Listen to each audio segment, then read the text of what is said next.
Hello and thanks for joining me.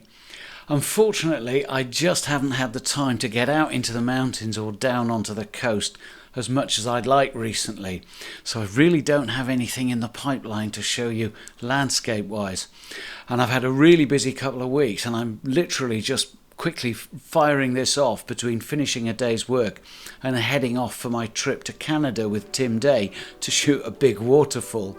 Anyway, what I do have is some London street photography from a couple of weeks back.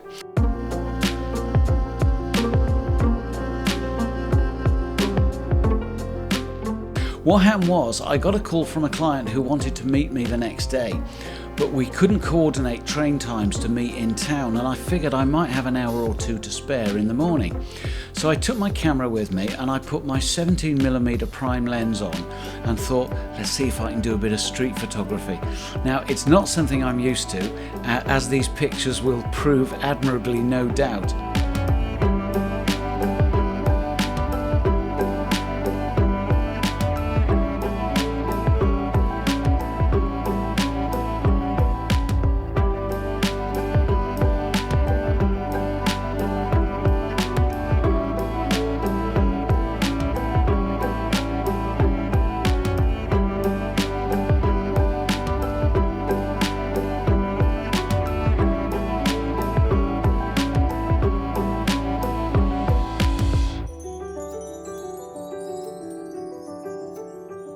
What I did was I set the aperture at f1.8. I wanted a really shallow depth of field, and then I used the shutter speed and ISO to have as high a shutter speed as I could get without blowing out highlights, and I made myself look like a tourist.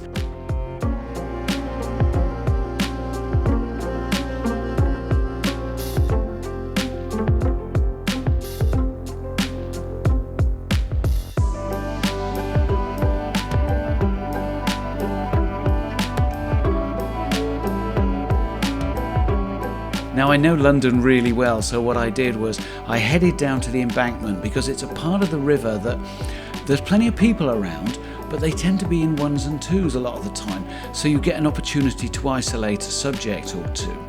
If I'd headed down, say, to the South Bank or around the Millennium Bridge, St Paul's area, which are really good street photography areas, the problem is they would have been absolutely packed with people.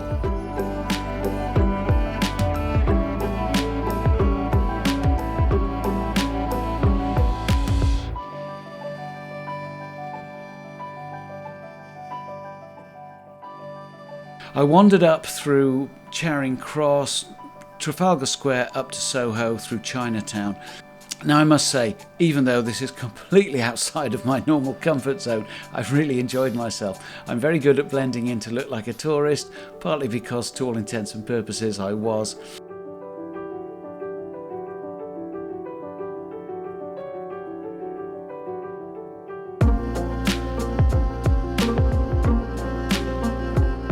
So I hope you've enjoyed this little run through a few images.